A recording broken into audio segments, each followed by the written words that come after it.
5, 4, 3, 2, 1, we're ready. Good evening, friends of live old-time radio. We have a special news with, oh wait, just a moment, just a moment. We have a very special newsworthy item that we'd like to bring to your attention tonight.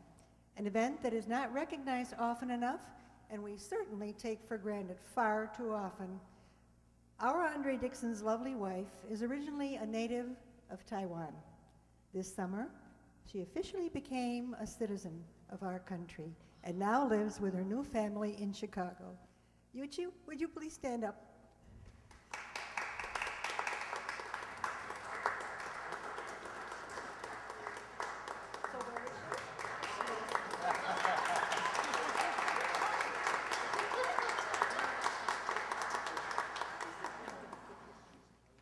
She's a little shy.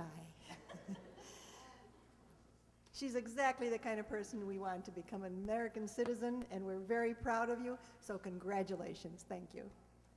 Now tonight, in honor of that holiday that brings out the spooks, the monsters, and witches in all of us who beg for treats, our program will feature 2 recreations that, we're happy to say, are not of the blood and guts we so often see on our TV sets.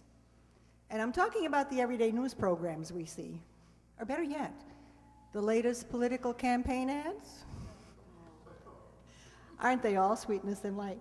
No, tonight we open with an X-1 program that is quite different from the science fiction tales that were definitely not stories for children and frequently ended on a scary or bizarre note. X-1 was an extension of Dimension X, that drama that delved into the future with rockets and outer space. Tonight you'll hear the actual opening broadcast of one of the shows. In fact, it truly was not planned, but this program might just have a very subtle message to send to our friends in our nation's capital. We certainly hope you will enjoy our first presentation, X-1 story, Chain of Command.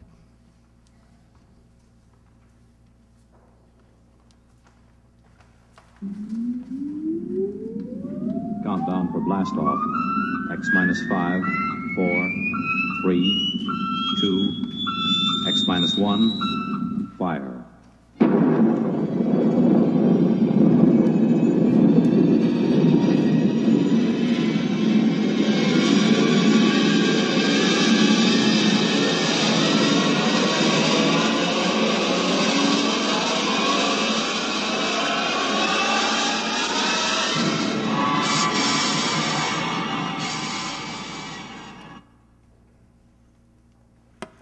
From the far horizons of the unknown come transcribed tales of new dimensions in time and space. These are stories of the future, adventures in which you'll live in 1,000,000 could-be years on 1,000 maybe worlds. The National Broadcasting Company, in cooperation with Galaxy Science Fiction Magazine, presents X-1.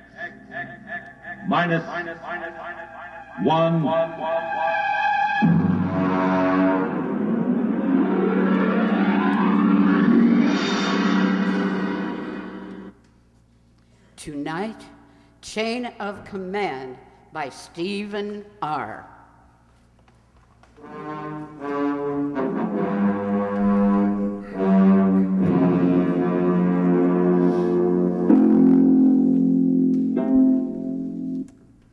This is about George.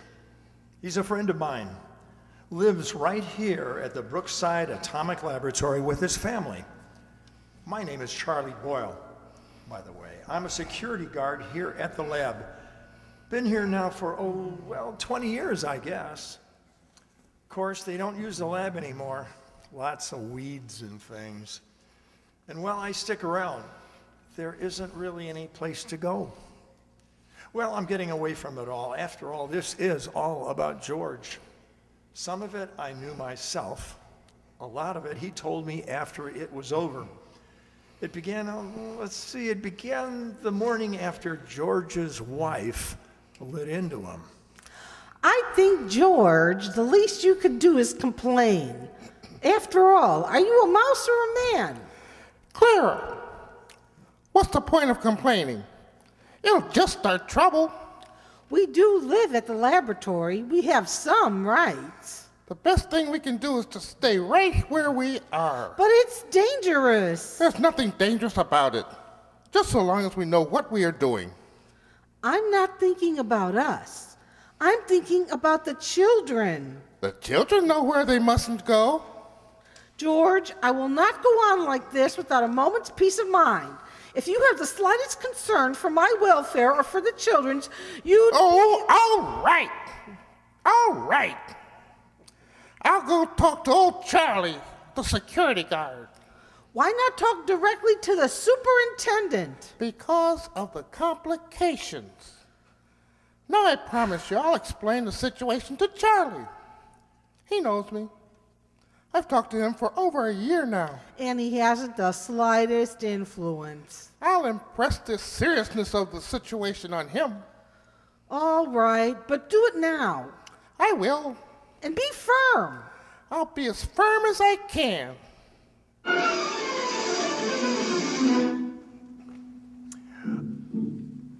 I was at my desk in the hallway. Place was deserted.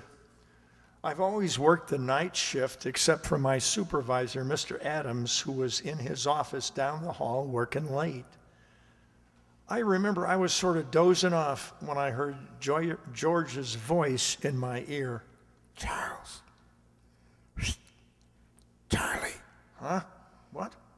It's me, George. Oh, yes. Yes, George, how are you? Fine. Can I have a chat with you? Chat away. I've got all night. Good. It's about the trap. The trap? The one outside our door. Oh, that trap. Clara, my wife says it's dangerous. Well, now, She'd like it removed. removed? Oh, no, George, that can't be done. Regulations? Yeah, regulations. Suppose you just removed it without telling anybody. Oh, they'd fire me, George. I see. Clara's afraid one of the kids might get hurt. Oh. How about taking it up with the supervisor? Mr. Adams? Why not? Well, it never occurred to me. Well, why not give it a try? Oh, I don't know. Mr. Adams doesn't even know you exist. Maybe it's time he found out. Well, it might be a little sticky. Give it a try. Well... Come on, Charlie. Be a good fellow. Haven't we been buddies for a long time? Oh, we've been buddies, all right. It comes to something like this. Will you try at least? Clara isn't going to let me alone unless something happens. Well, okay, George, I'll give it a try.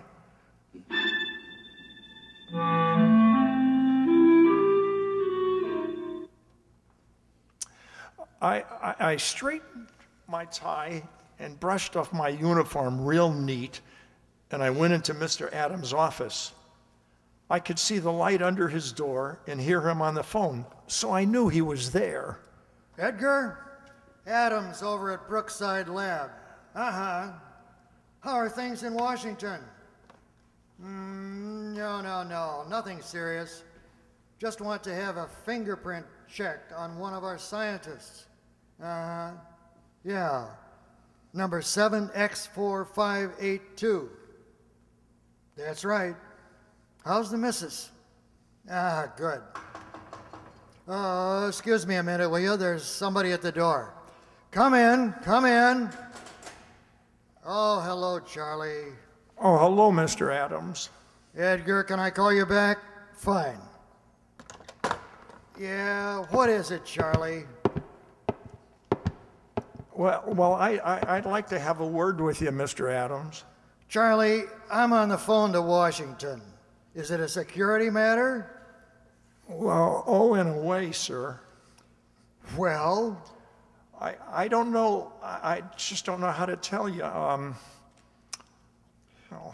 well, just tell me. Well, sir, there's a mouse named George down in room 412 who doesn't want the trap outside his door. Well, that's just too... What? A mouse in room 412. He objects to the trap. Look, Charlie, I'm busy. Is this a joke or something? Well, no, I guess maybe it is. I like a good joke as well as the next fella, Charlie, but I mean it's late, and I got a lot of work to do. Do you mind? No, Mr. Adams. Well, that's fine. You just get back to your desk, huh? Oh, okay, Mr. Adams. And Charlie, Yes, sir, yes? next time one of the mice complains, tell him to come in here and speak to me himself. Yes, sir.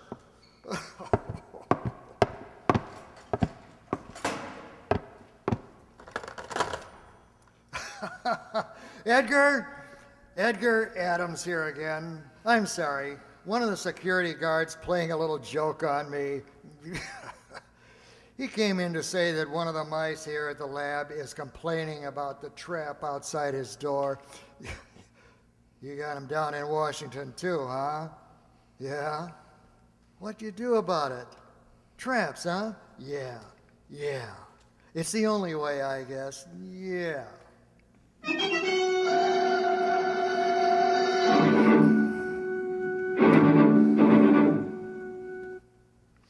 Well, I went back to my desk, and George was there waiting. I could tell by his expression that he knew the answer before he even asked me. No soap, huh, Charlie? No soap, George. I guess I'll have to tell Clara. Yeah, I'm sorry, George. What'd he say? Well, he said if you got a complaint, see him yourself. He said that, huh? Yeah.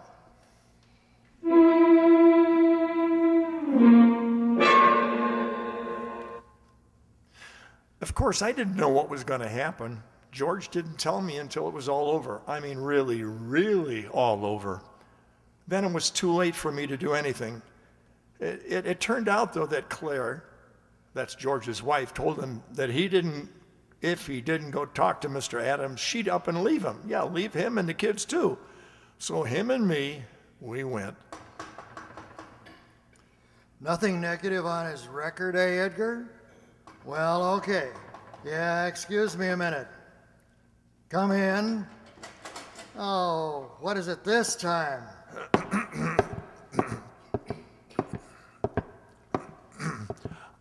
Excuse me, Mr. Adams. It's that mouse. He wants to talk to you. I'll call you back, Edgar. Now, look, Charlie. I mean, it's gone far enough. Yes, sir. Yes, sir. Whatever have you got in your hand? This is him, sir. It's the mouse I was telling you about. Yeah, George. George, this is Mr. Adams, the security supervisor. How do you do? Huh? How do you do? Ventriloquism, huh, Charlie? Oh, pretty good. Boss, it ain't ventriloquism. Mr. Adams, he talks. Yeah, sure he does. Well, look now, you had your little joke, and I got a lot of work to do. I'd like a word with you. George, that's remarkable. It really... Now, look. George, suppose I just leave you here and step outside, and then... That might be best. Excuse me, Mr. Adams. You can't leave that beast in here. He won't take much of your time. But, leaving a mouse on my desk. Can you hear me all right? Yes, of course. What? What? I said, can you hear me? Some people have trouble. I'm going out of my mind. Hallucination. No, sir. A mouse. Listen to who? What are you? A mouse. You know, cheese, rodents, all that sort of thing. Do you mind if I touch you? Okay, but take it easy. Careful. Don't bend up the whiskers. You're real. Sure, I'm real. Now, listen about that trap. The trap. My wife is driving me goofy. Get it away from our front door, will you? Your front door. Yes, yes. Of course, Are you sure you exist? I could bite you to prove it. Never mind. What about it? Well, what about what? The trap. The trap. Yes, of course. Well, I mean, a security problem. Oh, look, would you do me a favor? It depends. Tell me, how come you talk? Simple. My ancestors have been around this lab since it was built. We've gotten a lot of gamma radiation. A couple of them were used as an experiment to test radiation endurance.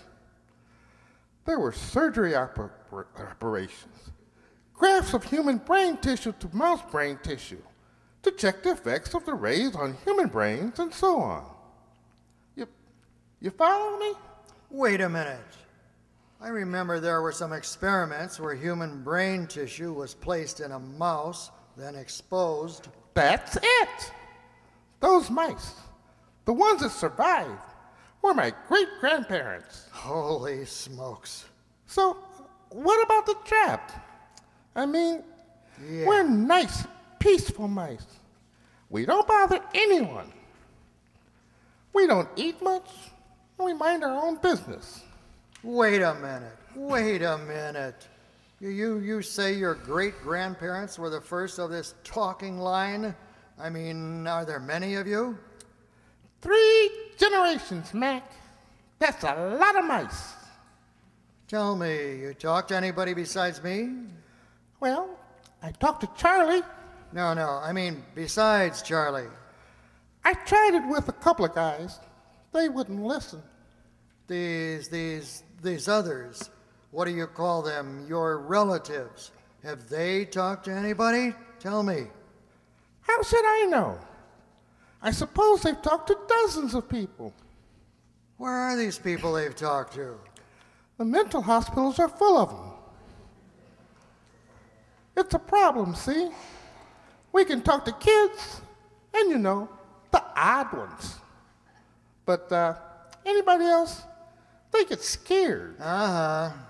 So, what do I tell Clara about the trap? Clara? My wife, Clara. Oh, well, it's a security problem. I think I'll have to take it up with Washington. Okay, take it up. Yeah, I'll dictate a memo first thing in the morning. No, I won't. They'll think I've flipped. Okay, I'll tell Clara. No, wait a minute. Wait a minute. Let me make a phone call. Sooner or later, this thing has got to be dealt with. Edgar? Adams at Brookside. Now, Edgar, old man, we have just encountered a rather unusual security problem here at the plant. Yeah, no, nothing like that. Mice. Yeah, talking mice.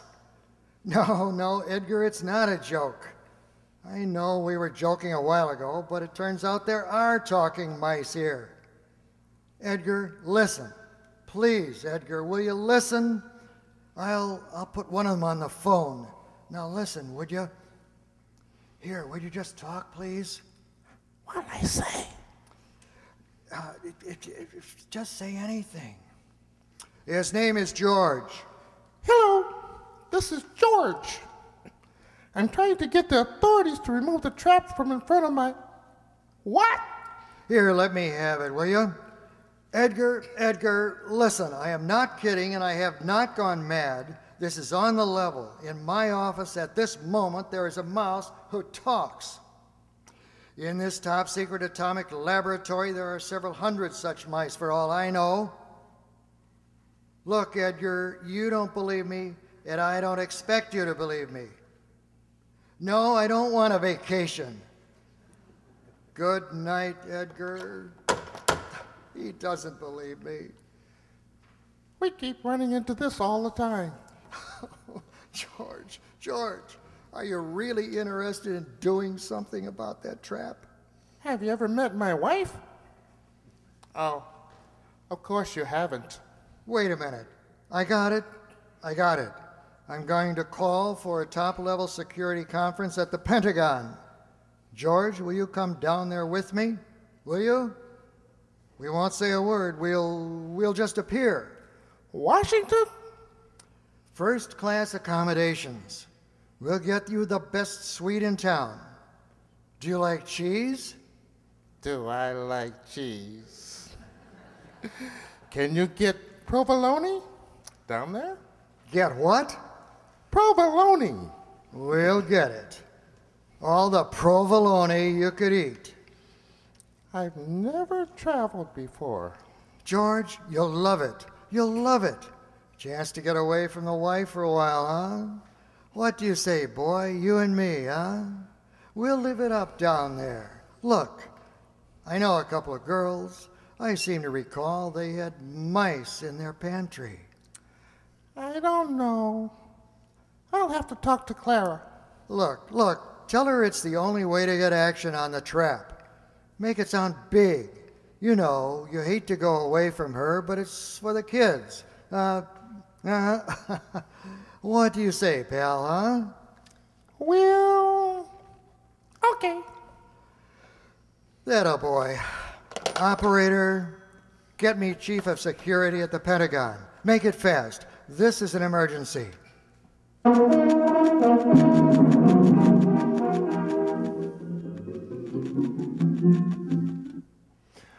I wasn't there, but like I said, George told me all about it after it was over. It seems him and Mr. Adams went down to Washington on a morning plane. George got a little plane sick, but he liked flying. Pretty good, anyhow. They checked in at the Statler, then went over to the Pentagon. Order, gentlemen, order. As the chief, I hereby convene the meeting.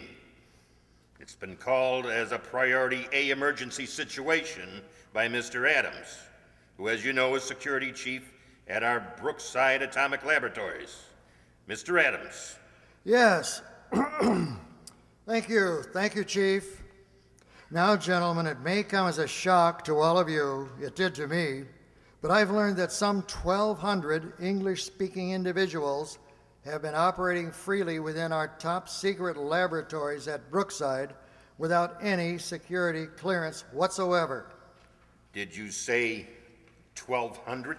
Actually, sir, 1,207. Who are these people, sir? Mice, Chief. Mice? Yes, sir, mice. I have one of them here with me. Somewhere. George? Here. Oh, there you are. George, would you just mind stepping onto the center of the table? Right. Gentlemen, this is George. How do you do? Well, this is most remarkable. George is the result of an experiment conducted some years ago in which bits of human brain tissue were grafted into live mice to test radiation effects. And there are 1,200 of these inside the lab? 1207. Without security clearance? Without security clearance. Oh, well. Sir? Mouse? Call me George. George, tell me, what do you know? My wife wants the trap removed from our front door. She thinks it's dangerous for the children. Has she been cleared? Quiet, General. Well, a major lapse of security. I'm aware of the lapse, General. What about the trap?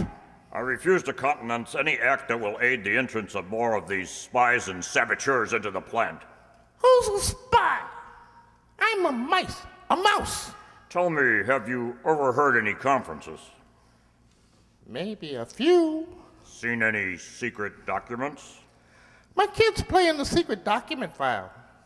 It's the safest place in the lab. Have you yourself ever seen any papers marked top secret? Seen them? Heck, I've eaten them. I believe this calls for some action, gentlemen. Mr. Adams, if you and this rodent will retire to the next room, I think we'll have a brief caucus. Yes, sir. George, Okay. see you later, gentlemen. Listen, what about the provolone? Never mind the provolone. Well, I think we should try to forget for the moment that these creatures are mice and deal with them as security problems. Concur. Now then, the first question is one of loyalties. I raise a question at this point. General? Are these American mice? Well, I assume that... Well, do you know? You have a point, sir. Perhaps we ought to get immigration in on this. Immigration, I'd say extermination. Before we do anything rash, General, I think we ought to learn more about these creatures. Who they are, what their habits are, their loyalties, how much they know. Suppose this George creature won't tell us. We'll have to use every trick in the book. Now, I would suggest we first try the velvet glove, the full treatment.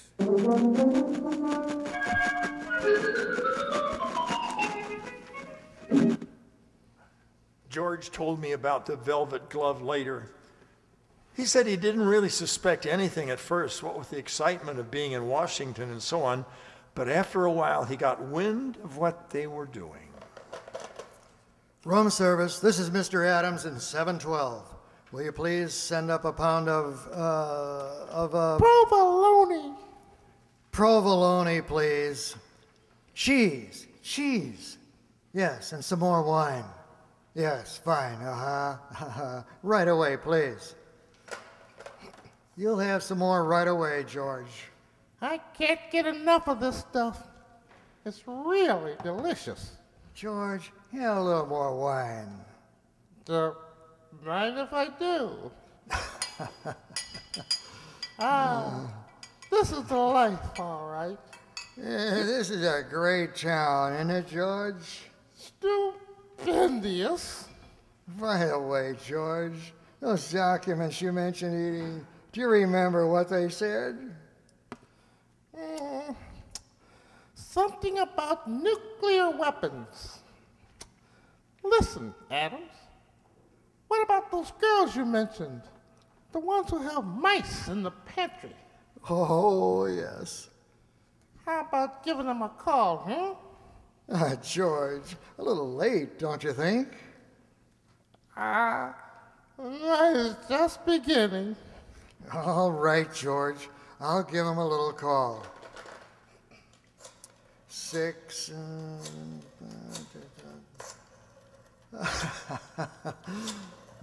If my memory serves. Hello, Gail? My memory served. Bob Adams. Hi.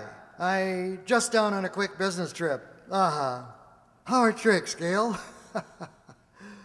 No, not a thing. By the way, do you still have mice?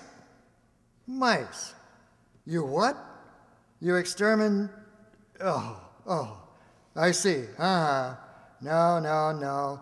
I don't think I'll have time this trip. I just wanted to call you up, say hello. Yeah, maybe next trip. Fine, my dear. So long. What'd she say? Unfortunately, the superintendent has a cat. I see. Wiped out. Wiped out. That's something. I want to take up with my congressman before we leave town. We'll do that, George. George, have another sip of wine. I don't mind if I do. That's it. Now then, George, about those documents. Will you stop about documents? I thought we were in town for a good time. We are. Well, round up a couple of mice, man. Let's get with it. Mice, I'll tell you what, George. You wait here. I'll go out and I'll see what I can do, okay? Okay. But make it snappy, huh? I'm raring to go.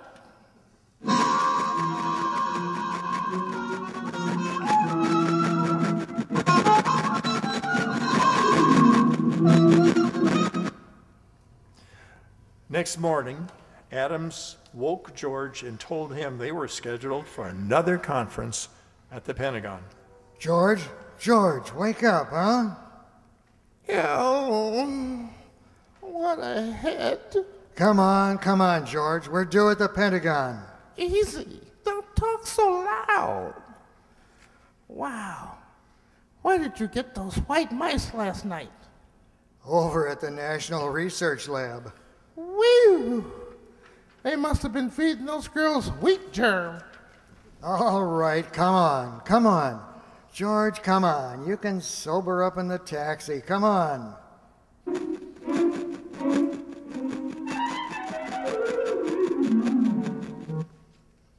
All right, George.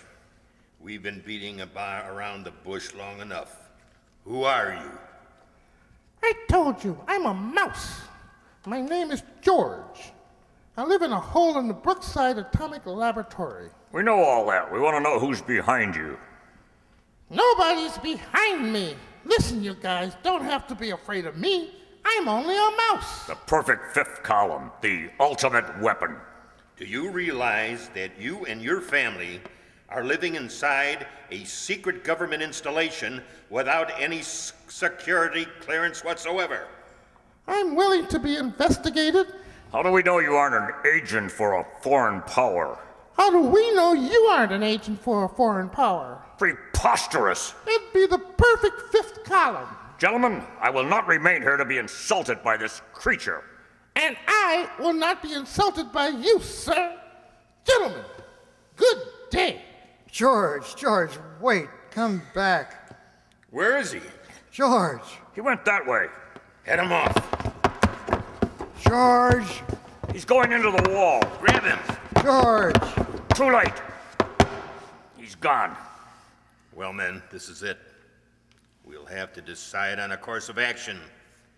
We've got to recapture him. Look, I think the first thing to do is to get a cat. He's too smart for a cat.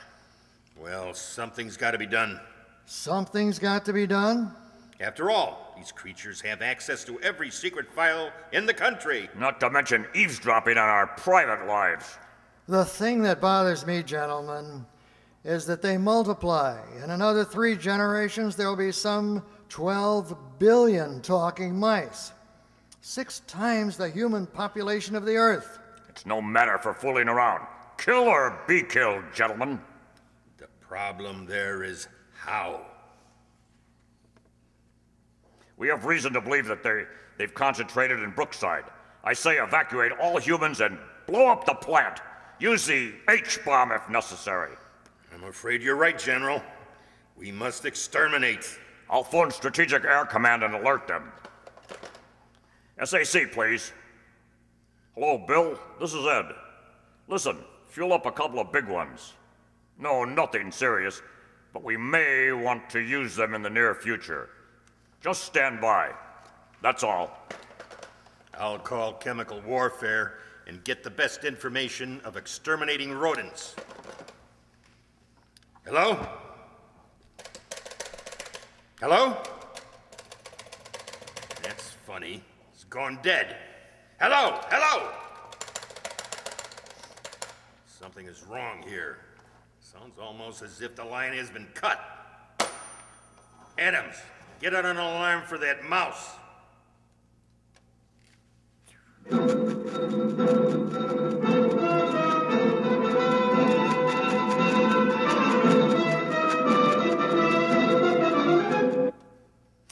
Well, that was only the beginning, of course.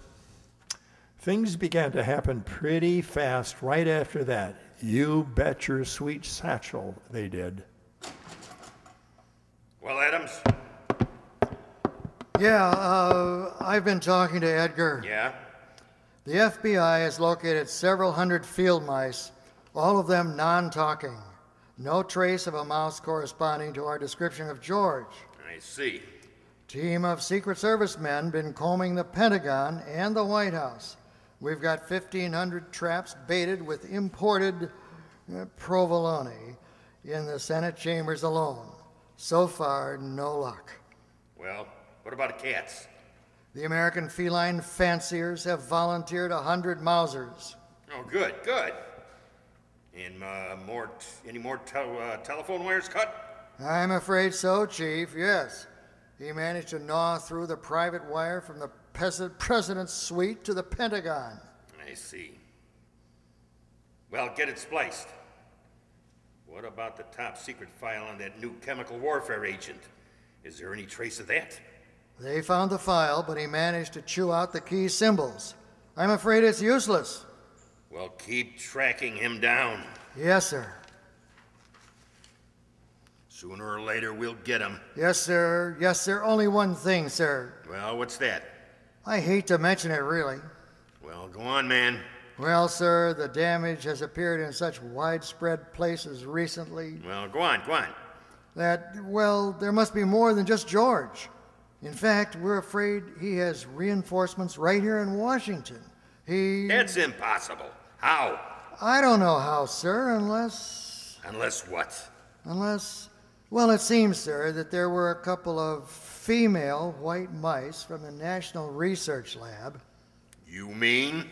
Yes, sir, I'm afraid so, sir.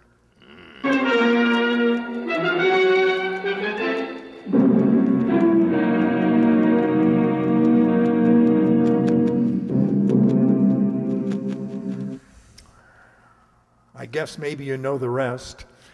Within a couple of weeks, every cable, telephone line, power line, every telegraph line in the United States had been cut. Also the wires on every plane, tank, train, ship. They also destroyed every file in the country. That was only a month ago. Well, you can guess what happened. Most everybody has left this part of the world. In this whole atomic laboratory, I'm the only human. And I'm not so sure I'll be around much longer. Yes, sir, the only human. Not that really that they need a security guard, but, well, I'm just used to being here. Psst. Yeah, I really wouldn't know where to go. Psst. Charlie? Why, George? George, is it you? That's right, Charlie. Well, you look awful. Where you been? Well, I was down in Washington, Charlie, about the traps. Remember? Oh, yeah, that was before all the trouble started. Over 2 months ago. What you been doing all this time? Well, you know, we've been pretty busy protecting ourselves, cutting the lines and stopping transportation and such. I figured it was the mice doing it, yeah. Well, we didn't like it, but it was them or us, so we did it. Well, how come you look so terrible, though? Well, we stopped the trains and the planes, you know, so, well, I had to walk back. That's one heck of a walk for a mouse.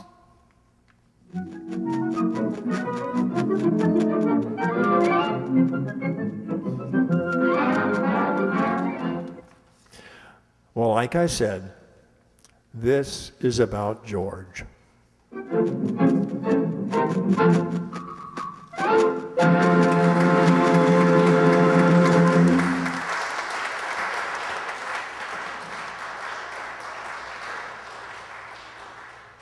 You have just heard X-1. presented by the National Broadcasting Company in cooperation with Galaxy Science Fiction Magazine and the Riverside Township Radio Players. Tonight, by transcription, X-1 has brought you Chain of Command, a story from the pages of Galaxy, written by Stephen R. and adapted for radio by George Leffards. Featured in the cast were the following. As a security guard, Charlie Boyle, we had Roger Morse. The men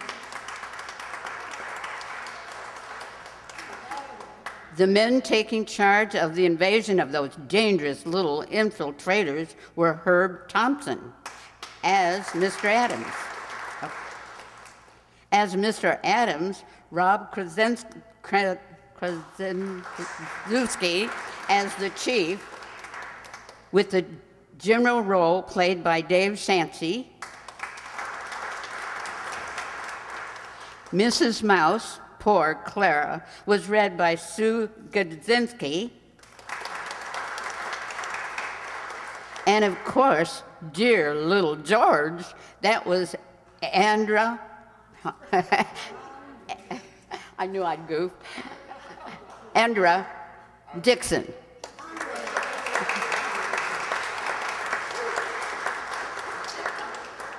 Those other space rockets were the work of our sound man, Tom Lentz. The original announcer on radio was Fred Collins, and tonight that's me, Nell Brennan.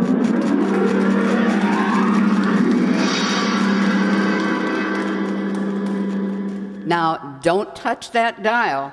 Sit back. Pour yourself another cup of coffee and stay tuned in for our second presentation. We'll be right back.